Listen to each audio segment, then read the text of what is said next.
Physics first paper chapter 3 গতিবিদ্যা অর্থাৎ ডাইনামিক্সের ক্লাসে সবাইকে স্বাগতম। আজকে আমরা গতিবিদ্যার প্রাস বা প্রজেক্টাইল অংশটা নিয়ে আলোচনা করব।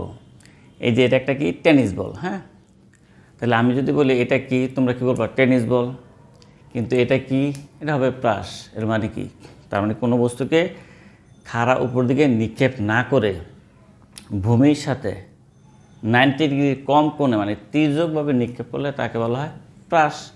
আর যদি চিত্রে দেখাইতে চাও, কেমন দেখাইতে পারো, এই যে এটা এক্স অক্ষ, এটা কি ওয়াই অক্ষ, এটা মূলবিন্দু। তো এটাই সেই টেনিস বলটা। এটাকে খারাপভাবে মারা যাবে না, না মেরে, তার মানে 90 ডিগ্রি কোণে মারা যাবে না, 90 ডিগ্রি কম কোণে যে কোনো কোণে মারো, তাহলে এখানে এসে পড়বে। তাহলে এটা হলো প্রাসের গতিপথ, যাকে বলে প্রজেক্টাইল মোশন। এখন কোশ্চেন হলো, এই প্রাস আমরা কেন করব, প্রাস আমাদের কী কাজে লাগে? হ্যাঁ, তো তোমরা ক্রিকেট খেলা দেখো নিশ্চয়ই। ক্রিকেট খেলায় দেখবা ব্যাটসম্যান এত জোরে মারে ক্যাচ আউট হয়ে যায়, মাঠের ভিতরেই বল। আবার কোনো কোনো ব্যাটসম্যান আছে মনে হয় খুব আস্তে মারলো কিন্তু ছক্কা হয়ে গেল। তাহলে এখানে কি প্রাস জড়িত, এই জন্য ক্রিকেট খেলায় প্রাস প্র্যাকটিস করানো হয়। এবার আসো, ফুটবল যখন ফ্রি কিক মারে, মেসি রোনালদো এরা যখন ফুটবল, যারা অনেক এক্সপার্ট, দেখবা ফ্রি কিক মারলে দেখা যায় সাই করে বল জালের ভিতরে ঢুকে যায়, গোল হয়ে যায়। তাই সেখানে কি প্রাস প্র্যাকটিস করানো হয়। টেনিস খেলা, সেখানেও প্র্যাকটিস করানো হয় প্রাস। এবার যখন যুদ্ধ লাগে দেশে, হ্যাঁ, মিসাইল নিক্ষেপ করা এক দেশ থেকে আরেক দেশে, ক্ষেপণাস্ত্র নিক্ষেপ করা হয়, হ্যাঁ, তো সেখানেও কি এই প্রাস বা প্রজেক্টাইল আর সূত্রগুলি ইউজ করি এগুলি নিক্ষেপ করা হয়। এবার এটা একটা ফুটবল, সবাই আমরা জানি। হ্যাঁ, এই ফুটবলটাকে মনে করো পৃথিবী। এখন আমরা অনেক ছোট, পৃথিবী অনেক বড়, এই জন্য কোনো ঢিল মারলে আমরা মনে করি যেন সেটা পৃথিবী সমতল, সেখানে যে পড়লো। আমাদের কাছে মনে হয় কি খোলা মাঠে জমিনে, হ্যাঁ, কোথাও গেলে দেখা যায় পৃথিবী সমতল। আসলে কি পৃথিবী সমতল? তোমরা জানো পৃথিবী কি গোল, কিন্তু আমরা গোলাকার দেখি না। কেন? কারণ আমাদের তুলনায় পৃথিবী অনেক বড়। এখন তোমাদের মানে কল্পনা করো, কল্পনা করতে তো সমস্যা নাই। মনে করো তোমার উচ্চতা 100, ধরো 200 কিলোমিটার উচ্চতার একটা মানুষ, 200 কিলোমিটার উচ্চতার এক মানুষ তুমি, বা 500 কিলোমিটার উচ্চতার মানুষ, কল্পনা করো। এখন আমরা সাধারণ মানুষ, ছোট মানুষ, পৃথিবীতে দাঁড়ালে পৃথিবীকে সমতল দেখি। তোমার উচ্চতা যদি 500 কিলোমিটার হয়, কল্পনা করো তুমি পৃথিবীর উপরে দাঁড়াইলে এই পৃথিবীকে কি তুমি সমতল দেখবা? তুমি তো ভয়ে তটস্থ হয়ে যাবা, কি পৃথিবী এখানেও ফাঁকা, এই যে গোল, হ্যাঁ, শেপ দেখবা। আর ওই মুহূর্তে তোমার কাছে যদি একটা কিছু নিক্ষেপ করতে দেয়, তুমি যদি একটু কার্ভ করে বাঁকা করে নিক্ষেপ করো, তাহলে সে কী বলবে? পৃথিবীর উপরে পড়বে। দেখো তো, সেটা এইভাবে যায়, এইভাবে আগের জায়গায় ফেরত আসবে। তার মানে তখন মানুষ বুঝলো যে পৃথিবীর চারদিকে চাঁদ তাইলে এইভাবেই ঘুরে। তাইলে আমরা কোনো বস্তুকে এভাবে যদি নিক্ষেপ করি, সেটা আগের জায়গায় যদি ফেরত আসে চাঁদের মতো ঘুরবে। তখন থেকে মানুষ কৃত্রিম স্যাটেলাইট, নাকি আর্টিফিশিয়াল স্যাটেলাইট পাঠানোর চিন্তা করলো। যেমন পৃথিবীর চারদিকে বাংলাদেশ বঙ্গবন্ধু স্যাটেলাইটস আসছে, মানে বাংলাদেশের একমাত্র স্যাটেলাইট বঙ্গবন্ধু, ঠিক পৃথিবীর চারদিকে এইভাবেই ঘুরপাক খাচ্ছে, তাই না? তার মানে প্রাস আবিষ্কার না হইলে, প্রাস নিয়ে পড়াশোনা না করলে, মানুষ না জানলে কখনোই পৃথিবীর চারদিকে স্যাটেলাইট পাঠানো সম্ভব হতো না। এখন আমরা ভূমি থেকে নিক্ষিপ্ত প্রাসের সরণের সমীকরণ নির্ণয় করব। মনে করি এখানে একটা পাথর আছে বা টেনিস বল আছে, সেই টেনিস বলটা, এই টেনিস বলটাকে যদি আমরা এখান থেকে থিটা কোণে নিক্ষেপ করি, তাহলে কীভাবে পড়বে? এইভাবে যায় পড়বে। কত কোণে নিক্ষেপ করলাম? থিটা কোণে। আর ইনিশিয়াল ভেলোসিটি কত? তার মানে তার আদিবেগ কত বেগে নিক্ষেপ করলাম? v0 আদিবেগে নিক্ষেপ করলাম, হ্যাঁ।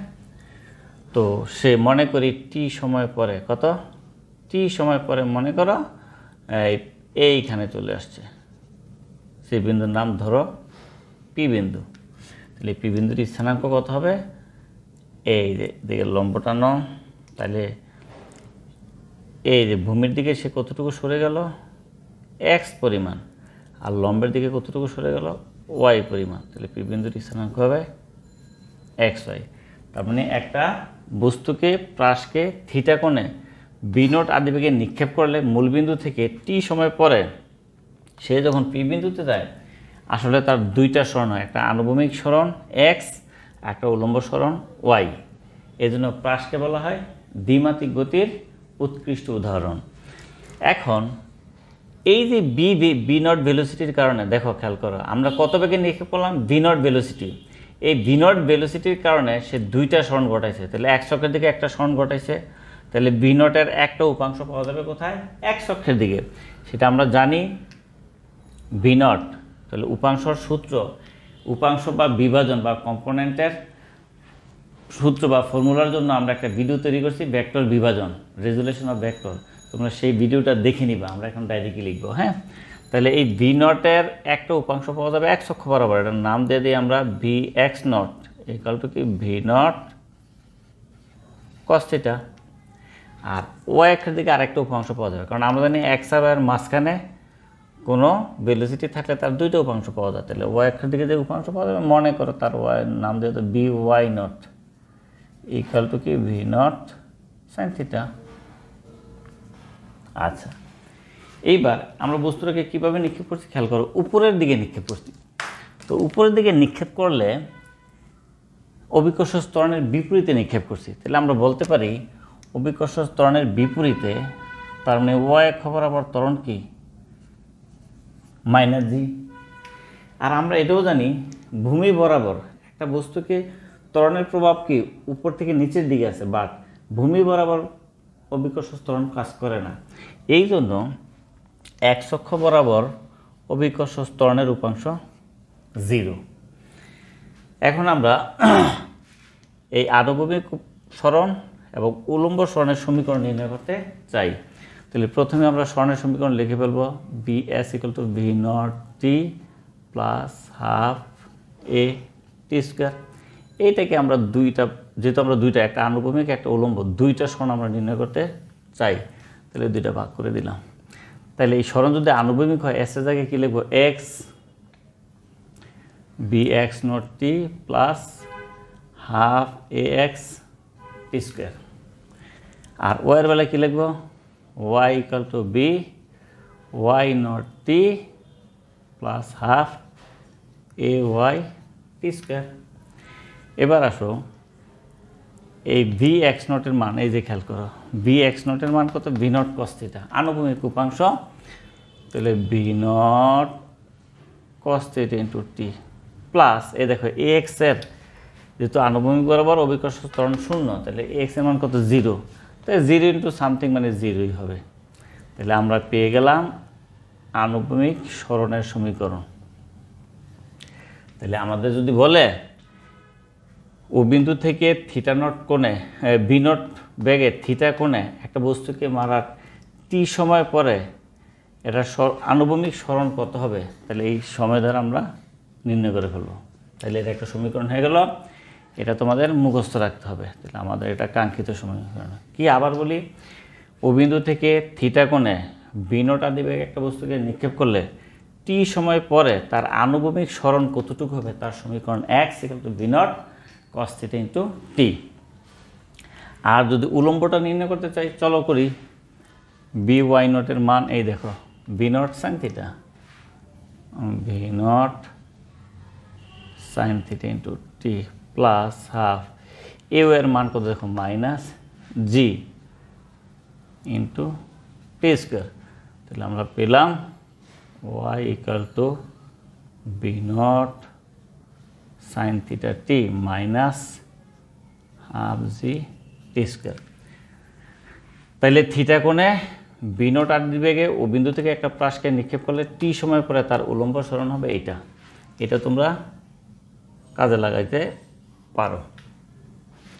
এবার যদি সময়টা দেওয়া না থাকে, যদি বলে ও বিন্দু থেকে থিটা কোণে বি নট আদি বেগে নিক্ষেপ করলে, হ্যাঁ, উলম্ব সরণ কত হবে, কিন্তু টাইমটাও দেওয়া নাই, কিন্তু আনুভূমিক সরণ দেওয়া আছে, তখন কি করবা? তখন তোমাকে যে কাজটা করতে হবে, এখান থেকে টি এর মানটা বের করতে হবে। T equal to x by v not cos theta. এবার এই টি এর মান এখানে বসে দাও, তাহলে কি হবে? V not sine theta, t এর মান ওই যে পাইছি যেটা x by v not cos theta minus half g, এই টি এর মান বসে দিব আমরা, x by v not cos theta whole square, v naught cancel, থাকলো কি x sine theta by cos theta মানে আমরা জানি টেন থিটা মাইনাস এই দেখো জি, এক্স স্কোয়ারটা একটু দূরে লেখো, তাহলে নিচে টু দেখো ভি নটের উপর স্কোয়ার কজের উপর স্কোয়ার, তাহলে কী লেখা যায় V naught square cos square theta. তাহলে উলম্ব সরণের সমীকরণ এটাও তোমার কাজে লাগবে, এটাও তোমাকে মেমোরাইজ মুখস্থ করতে হবে, ঠিক আছে। এইবার আসো, মূলত আমরা মুখস্থ করব কয়টা, সবগুলি মুখস্থ করব, এটা ভালো করে মুখস্থ রাখতে হবে, এইগুলিও লাগবে কাজে, বাট এটা বেশি কাজে লাগে আমাদের, এই জন্য লিখে দিলাম, মুখস্থ রাখতেই হবে না। এখন প্রমাণ করতে হয় যে প্রাসের গতিপথ একটা প্যারাবোলা, মানে কি, তাহলে আমরা ধরে নিব, রেডি, তাহলে আমরা ধরে নেই, কি ধরে নেই খেয়াল করো, এই টেন থিটাকে ধরে নিব আমরা এ, তাহলে টেন থিটা মানে হলো এ, আচ্ছা ভালো কথা। আর এক্স স্কোয়ার ছাড়া যেটা আছে এটাকে ধরে নিব আমরা বি, তাহলে g by two V naught square cos square theta, এটাকে ধরে নিলাম আমরা বি। তাহলে এই সমীকরণটা কী দাঁড়ায়, তাহলে এই সমীকরণটা দাঁড়ায় y equal to x minus b x square. আর আমরা জানি প্যারাবোলার সমীকরণ, একটু লিখে দেই তোমাদের মনে রাখতে সুবিধা হবে, প্যারাবোলার সমীকরণ কি x square is equal to 4ay, তার মানে একটা এক্সের উপর স্কোয়ার থাকবে আর ওয়াইয়ের উপর থাকবে না। দেখো এখানে খেয়াল করো, এক্সের উপর স্কোয়ার আছে কিন্তু ওয়াইয়ের উপরে নাই, সো সেই হিসাবে এইটা একটা প্যারাবোলিক সমীকরণ, এই জন্য বলা হয় প্রাসের গতিপথ একটা প্যারাবোলা বা পরাবৃত্ত, কিন্তু ফিজিক্সে বলে অধিবৃত্ত। এখন আমরা ভূমি থেকে নিক্ষিপ্ত প্রাসের বেগের সমীকরণ নির্ণয় করব। সেই বেগ কি, যদি এমন বলে যে টি এর মান ধরে নাও, টি এর মান 1 সেকেন্ড 2 সেকেন্ড 3 সেকেন্ড মানে অল্প, তো টি এর মান যদি বলে একটা ফুটবলকে কিক করার 1 সেকেন্ড পরে এর ভেলোসিটি কত হবে, 1 সেকেন্ড পরে এর ভেলোসিটি মনে করো বি ইকুয়াল টু হোয়াট, তোমাকে বের করতে হলো, তুমি কি করবা, আবার একই গল্প, আই বি এর উপাংশ দুইটা, বির উপাংশ কয়টা দুইটা, ওয়াই বড় উপাংশ কি বি ওয়াই, আর এক্স বড় উপাংশ কি বি এক্স। তাইলে এই সময়টা যদি অনেক ক্ষুদ্র হয়, বলটা এত নিশ্চয়ই দূরে যাবে না, অনেক কাছে থাকবে, সেক্ষেত্রে এই পথটা প্রায় সরলরেখা হবে, তখন এটা হয়ে যাবে একটা সমকোণী ত্রিভুজ। তাহলে ভি কীভাবে নির্ণয় করবো, তাহলে অতিভুজ কত ভি, ভূমি কত বি এক্স, লম্ব কত বি ওয়াই, তাহলে পিথাগোরাস ইউজ করবে এখন, হ্যাঁ। তাহলে বেগ হবে বি অতিভুজ square equal to v x square plus v y square. তা আমরা লিখতে পারি বর্গমূল করলে v equal to root over কি v x square plus v y square. এবার আসো আমরা কিছু ঘটনা দেখাই এখানে, সেটা হলো আমরা সবাই জানি ভি ইকুয়াল টু কি ভি নট প্লাস এটি, আমরা এক্স অক্ষ বরাবর বি এক্স এক্স এক্স লিখে দেব। সিমিলারলি আমরা লিখতে পারি v y equal to B Y naught plus a Y t. এবার বি এক্সের মান এখানে দেওয়া আছে, বি এক্স নট মানে কত বি নট কস থিটা, লিখে ফেলো বি নট কস থিটা, এ এক্সের মান 0, 0 সামথিং 0ই হবে, সুতরাং বি এক্স আমরা কি পেয়ে গেলাম বি নট কস থিটা। এবার বি ওয়াই নটের মান ভি নট সাইন থিটা, এবার মান কত দেখো মাইনাস জি, তাহলে মাইনাস জিটি, তাহলে আমি বি ওয়াই পেয়ে গেলাম। এই বি এক্স এবং এই বি ওয়াই বসে দাও, তাহলে কী হবে, সুতরাং velocity V equal to root over V not cos theta whole square plus V not sine theta minus GT whole square.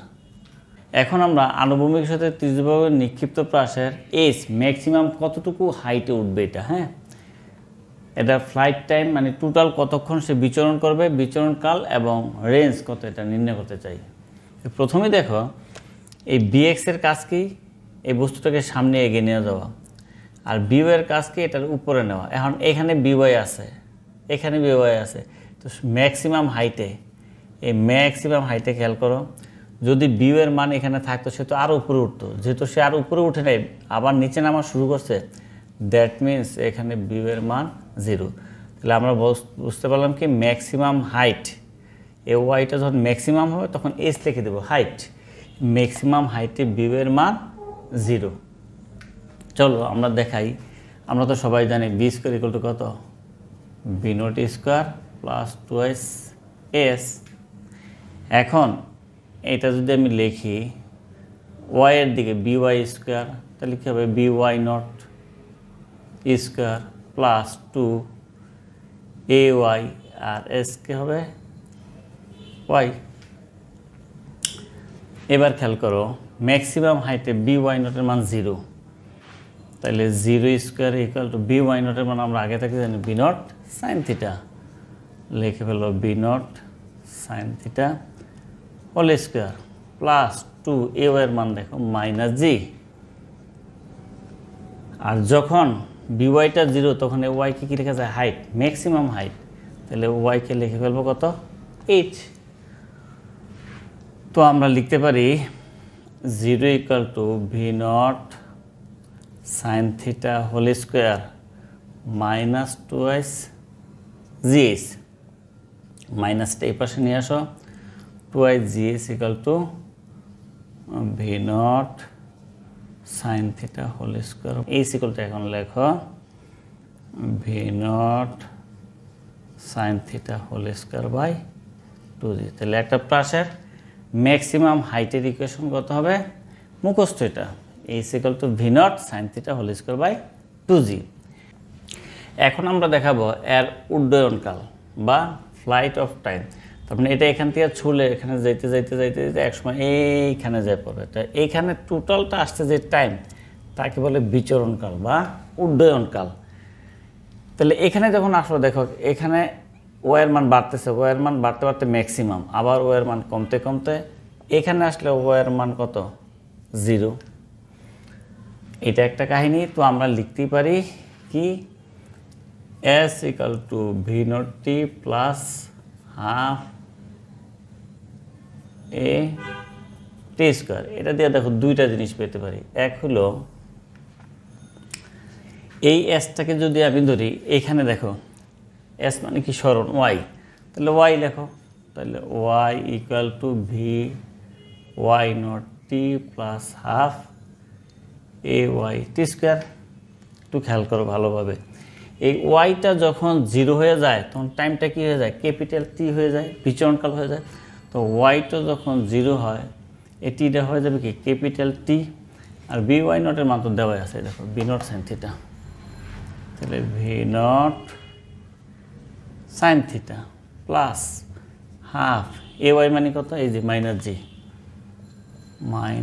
জি, হ্যাঁ, আর টি হয়ে যাবে ক্যাপিটাল টি। রাগেরই কথা, এখানেও টি আছে এখানেও টি আছে, উভয় পক্ষের টি দেওয়া ভাগ করে দাও, তাহলে কী পাওয়া যাবে 0 equal to V naught sine theta minus half g into টি।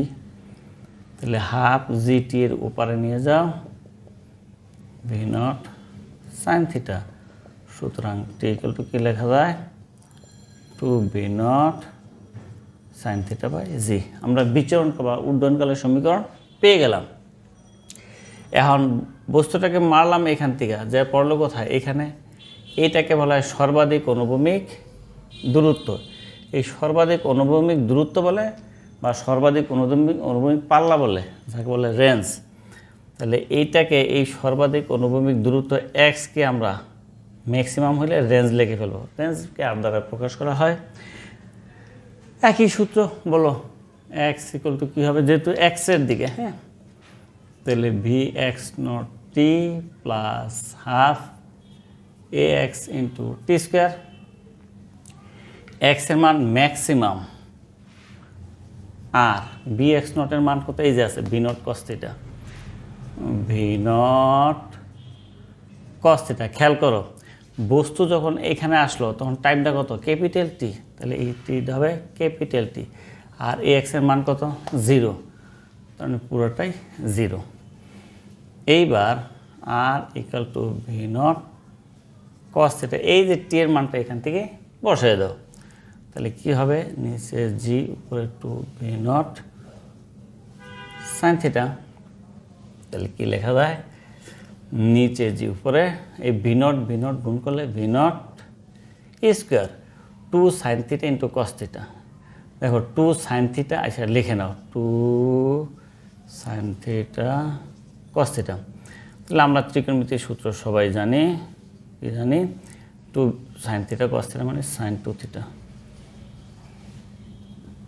এটা হলো আনুভূমিক পাল্লা বা রেঞ্জের ইকুয়েশন। এখন আমরা ভূমি থেকে নিক্ষিপ্ত প্রাসের সমস্ত সূত্রগুলি এক ঝলকে দেখাবো। প্রথমে আমরা দেখাতে চাই একটা প্রাসকে নিক্ষেপ করলে এখান থেকে ম্যাক্সিমাম যে উচ্চতা ওঠায় সেটা হচ্ছে এইচ। এই এইচ নির্ণয় করেছি আমরা। এই ম্যাক্সিমাম হাইটে উঠতে সময় লাগে টি, নামতে সময় লাগে টি, আর টোটাল যে টাইম 2t, তাহলে 2t মানে কি? টি প্লাস টি, বিচরণকাল বলে যাকে। আর ভূমির দিকে ম্যাক্সিমাম যে দ্রুত অতিক্রম করে তাকে বলে আনুভূমিক পাল্লা বা রেঞ্জ, আর এ এন্ড জি রেঞ্জ। চলো আমরা দেখাই। সর্বাধিক উচ্চতা ম্যাক্সিমাম হাইটের equation h equal to V naught sine theta whole square by 2, যেগুলি আমরা প্রমাণ করেছি। কিন্তু মুখস্থ রাখবো কীভাবে? মুখস্থ রাখার টেকনিক হলো এই যে স্কোয়ার মানে 2, এই 2 মনে করে এই 2 এ ক্যান্সেল কাটা, তাহলে কী হবে? V not sine theta by g. এটা হচ্ছে উত্থানকাল বা পতনকালের সমীকরণ আমরা পেয়ে গেলাম। Time to reach maximum height and ground. Maximum height এবং গ্রাউন্ডে উত্থানকাল এবং পতনকাল সেম, টাইমটা সেম। তাহলে টি ইকুয়াল টু কী রাখবো আমরা? এই 2 এ ক্যান্সেল, আবারও বলছি v not sine theta by g. এটা মনে রাখার টেকনিক, আসলে ক্যান্সেল না। হ্যাঁ, এবার আসো বিচরণকাল বা উড্ডয়নকাল, time of flight. T equal to কত? এই যে টি প্লাস টি মানে 2t। তাই টি এর মতো আমার জানে আছে, 2 দিয়ে গুণ করে দিই, তাহলে t equal to 2 v not sine theta by g. আর আনুভূমিক পাল্লা রেঞ্জ সেটা R equal to V naught square sine 2 theta by g. এবার প্রাসের উলম্ব সরণ ওয়াই ইকুয়াল টু আমরা সবাই মুখস্থ জানি, y equal to x tan theta minus g x square by 2 v naught square cos square theta.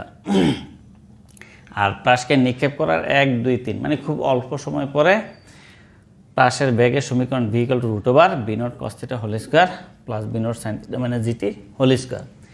এর পাশাপাশি আমরা আরেকটা জিনিসকে দেখাইতে পারি। মনে করো কোনো একটা বস্তুকে ভূমি থেকে খাড়া উপরে মেরে দিলা, তাই খাড়া উপরে মারলে কোণের মানটা কত? কোণের মানটা নিশ্চয়ই 90 ডিগ্রি। এই 90 ডিগ্রি কোণে মারলে সে ম্যাক্সিমাম কত উপরে উঠবে? মনে করি এই ম্যাক্সিমাম এই হাইটে উঠবে। তো এই হাইটে উঠলে সমীকরণ কিন্তু এটার থেকে আমরা এটা বানিয়ে ফেলতে পারি। কীরকম? সাইন থিটা, থিটার মান কত? 90 ডিগ্রি। আমরা জানি সাইন 90 ডিগ্রি মান কত? 1। তাহলে কি থাকে? ভি নট ইন্টু 1 স্কোয়ার মানে v naught square by 2 g. আর উত্থানকাল ম্যাক্সিমাম হাইটে এই খাড়া উপরে মারলেও ম্যাক্সিমাম হাইটে উঠতে যে সময় লাগে এইখান থেকে নেমে আসতেও সেম টাইম লাগে। তাহলে উত্থানকাল বা পতনকালের সমীকরণ এটা থেকেই পাওয়া যায়। থিটার মান 90 ডিগ্রি, সাইন 90 মানে 1, তাহলে V naught into 1 by g, তার মানে t equal to V naught by g. এইটাও same, t equal to v নটের মান সাইন 90 মান 1, তাহলে 2 ভি নট বাই জি। আর আমরা জানি একটা বস্তুকে খাড়া উপরে মারলে সে ব্যাক টু দ্য পেভিলিয়ন আগের জায়গায় ফেরত আসে। সো রেঞ্জ থাকবে কোথায় থেকে? তার আনুভূমিক দূরত্ব নাই মানে 0। ওকে, এই সূত্রগুলি পারলে ভূমি থেকে নিক্ষিপ্ত প্রাসের যত অঙ্ক আছে কোনো অঙ্কের প্রবলেম হবে না। এতক্ষণ সাথে থাকার জন্য সবাইকে অনেক অনেক ধন্যবাদ। মহাবিশ্বের যত অমৃত বাণী, গণিতকে করেছে পদার্থবিজ্ঞানের রানী। সে গণিতকে যারা করে না কো ভয়, পদার্থবিজ্ঞান তাদের সাথেই কথা কয়।